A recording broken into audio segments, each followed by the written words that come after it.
When you talk about the server platform that you're going to want to use to run your vSphere environment on, of course, you're going to want to use supported hardware. There's a lot of hardware that may be able to run ESXi if you want to use it in a test lab or in a non-production environment or a small business production environment. You really should be looking for supported hardware.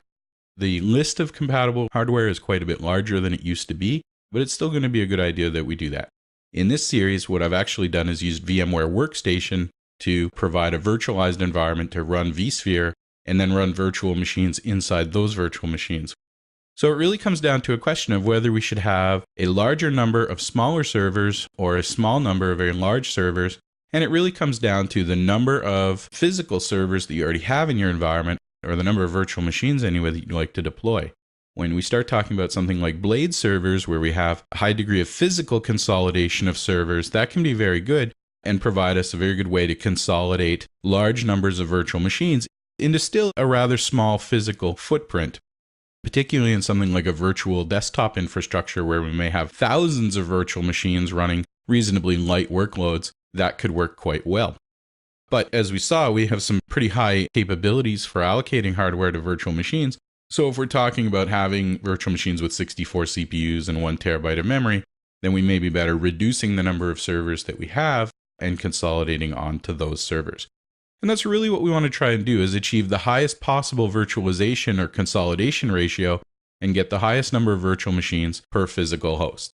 Now that could be 5 to 1 or 50 to 1 or 100 to 1, but it's really going to depend on the workloads that you're going to be running inside those virtual machines. If they're used primarily for compatibility of many, many different types of possible configurations, and those are used mostly for reference purposes or, occasional use for testing or debugging or troubleshooting, then our consolidation ratio is going to be much higher.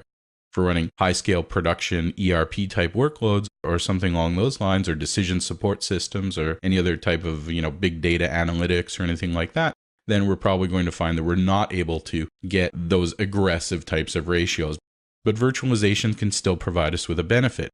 We can more easily port virtualized environments from one physical environment to another. For example, moving from lab to production, or taking a copy of production and bringing it into lab to do tests with it, and so forth. So it's really going to be important that we try to understand and manage our workload patterns and identify which are the best candidates for virtualization, and then try to keep our project momentum going, and as we develop a more solid infrastructure for virtualization, to move more and more applications into it. But we're really going to have to think not only about the number of servers, but how we're going to integrate with our storage and our network. When we start consolidating 10 or 20 or 30 servers that previously were physical and had full access to resources such as network interfaces, and then we're going to want to try and share those, we might find that although we weren't necessarily using that much process or memory resources on our physical servers, that we're using a lot of storage, SAN fabric bandwidth or network fabric bandwidth. So what we're going to want to do is try to achieve the appropriate level of performance and availability, and that's potentially quite a lot of storage and network interfaces, and use tools like caching within the storage infrastructure, hardware offload, where we can do certain TCP/IP functions or Ethernet functions within our adapters rather than inside the operating system of ESXi, using things like NIC teaming or SAN multipathing, or techniques like trunking, for example, where we can attach our virtual switches to physical switches in the way we would typically attach physical switches to each other. That's going to help us potentially consolidate network links, or combine the capacity of multiple links, or keep different types of traffic segregated. Really the sort of things that we're going to talk about as we go through this whole series. So you really want to think about how much oversubscription you can really do. Our virtual machines can have multiple virtual processors, like I said, up to 64, but a single virtual processor really represents a single thread that would be executed on a physical core or a logical core for something like hyperthreading. So one virtual processor will never use more than one thread, therefore can never take advantage of more than one physical CPU. We can never provide the capacity of 4 physical CPUs to a virtual machine if that virtual machine only has one virtual CPU. So we're going to have to plan that, and we're going to have to be careful. Once we start oversubscribing processors, that can get much more difficult to manage, particularly where virtual machines have multiple virtual processors. So we'll want to keep that to a minimum, and we can actually allocate more virtual processors and more memory than the host contains but we're going to have to be careful about how we do that and whether it's appropriate to do that. We have quite a few techniques that we can use to guide the management of hardware resources within vSphere, things like resource pools and shares and reservations and the distributed resource scheduler, and we're going to talk about all of that later on in this video series.